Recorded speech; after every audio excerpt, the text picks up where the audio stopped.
Welcome back. Right now we are going to talk about masks. If you're having trouble wearing one, if you're having trouble having your child wear one, well, we have some suggestions right now coming your way from the people that know what they're talking about. I'm speaking with Emma Wellman. She is the beginning school principal at Rowland Hall. Thank you so much, Emma, for being here today. Good morning. I'm so pleased to be with you. So I know that at Rowland Hall, you encourage your students to think critically, to become lifelong learners, to live with purpose. And I would think that these skills and this education is really benefiting everyone, especially during 2020, with helping to understand what's happening with your student body. Yeah, I don't think I could have said it better myself. I appreciate your summarizing it so well. We are integrating these new skills, including mask wearing, among the set of all the lifelong skills that we coach our young students in acquiring so that they can be ready to go and meet challenges in the world when they get bigger.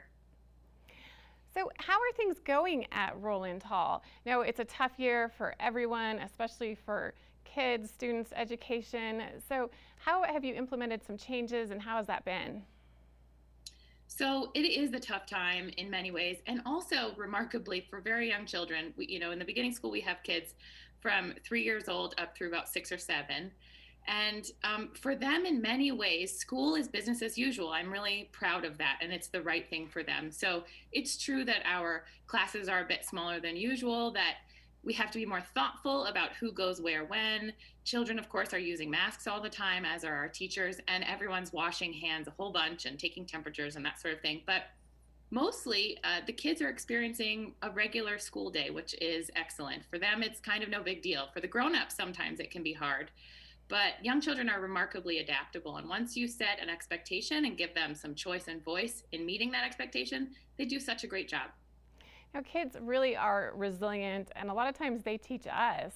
So, I'm curious with everything that's happening, have you noticed students that have increased anxiety because they're worried about what's happening in the world and maybe are having a hard time understanding it, as many adults are as well? Yes, to be sure, there are some children who are carrying big feelings about things and have a weight on their shoulders. Luckily, at Rowland Hall, we've got a lot of support. We have our excellent educators, of course, and then I can pop into the classroom. We also have a social emotional support counselor on campus who can help. But the biggest piece is really partnering with families and helping them understand what's the right amount of information to share with young children about what's happening in the world. And that can be a tricky thing to find. And so teachers and I work closely with families to help them figure out exactly what's the right size information to share with young children that will be respectful in terms of telling them true things, but also developmentally appropriate in terms of not exposing them to ideas and worries that are really beyond them and are not their responsibility to hold. And I think you mentioned a key component there, families, teachers, students all working together to find a solution during these rough times. So let's circle back to a mask wearing. You have some great tips that you have noticed at Rowland Hall are really helping your students, your staff, wear the masks and have it make sense. We do, and we opened in August on schedule as usual, but with all of our students wearing masks, and we were to be honest, we weren't totally sure how it'd go, especially with our little 3 year olds. And quickly, it became clear that because our educators had been so thoughtful, as always, about how to integrate this new routine for the children, it was no big deal. So things we've noticed that make a big difference is that, of course, if grown-ups are wearing masks all the time and wearing them appropriately, covering their nose and mouth, then that's the expectation for everyone in the community. Similarly, if we give children the opportunity to be experts in this, young children love to teach grown-ups. It's a little funny and silly to them. So giving them opportunities to be reminded, oh, this is how you wear a mask, or putting a mask on a stuffed animal, or a teacher will be silly and have a mask down under their nose, and then the children will remind that teacher in a friendly way. Of course, it's important for children to understand the reason that we're wearing masks, but it can be very simple. Something like, this is helping us all stay healthy and safe, just like washing our hands, just like not sharing food. These things are just part of what we do at school these days. And then always, young children love the opportunity to have their own say about things. So giving children choices among which masks they might get to wear, which colors they like, and checking in to be sure it's comfortable on their little ears, not too tight, that it fits their face appropriately. those kinds of things. And then always, just like any sort of article of clothing, having extras, because they sure get messy, they get wet, they get muddy. So it's good to have backups on hand all the time. These are excellent tips for not only students but also for adults to remember to absolutely have those extra masks on hand just in case you forget one. Pick a fun mask. Just try to make the best of this hard situation because it can be tough, but it sounds like at Rowland Hall you're making things work.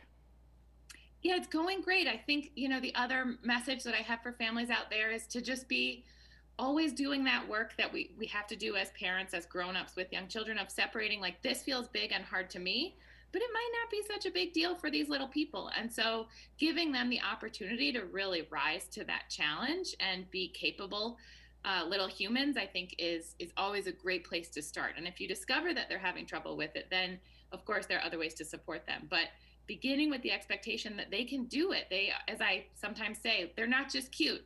They are cute, but they're also really capable and remarkable little people. And Emma, I'm curious about you. How long have you been at Rowland Hall? What made you decide to teach and to become an administrator at that school? And also, how did you prepare for a year unlike any other? So I joined the Rowland Hall community in the summer of 2018, and I came here from Chicago, where I worked at the University of Chicago Laboratory Schools for about 5 years. That's another independent school. It's much larger than Rowland Hall. And when I started to look around for a community to join, a school community, I had a few non-negotiables. I wanted a place where children and families are known by the people who lead on their behalf. I wanted a place where it's really a culture invested in ongoing learning forever. And I wanted a place that felt inclusive and welcoming and committed to that diversity, equity, and inclusion work. And so those things are all slam dunks here at Rowland Hall. I'm so happy to be here. I feel honored every day that I get to come to school here. And I have always, since I was a little child, I have always loved young children. Even in kindergarten, I was helping out other students. It's just been a passion and a connection of mine. I understand little people, and I love them very much and delight in them. And I would say that's true of all of our teachers here in the beginning school. We're fortunate. I think, to answer your question about preparation, it sure was a lot of work. I will not lie about that. We worked hard over the summer, and launching this school year was a doozy. But I will say it has all been worthwhile because, as I said, coming into school, being able to have these little people learning together on campus every day and keeping people healthy in that context has been just such a source of pride, but also so rewarding because it's what young children need, right? They're learning best because they're together and with their teachers. And if someone wants more information about Rowland Hall, you can head to the website, also call the school, just to reach out and you will let them know everything they want to know. Absolutely. Feel free to be in touch with us. We love to talk about our amazing school.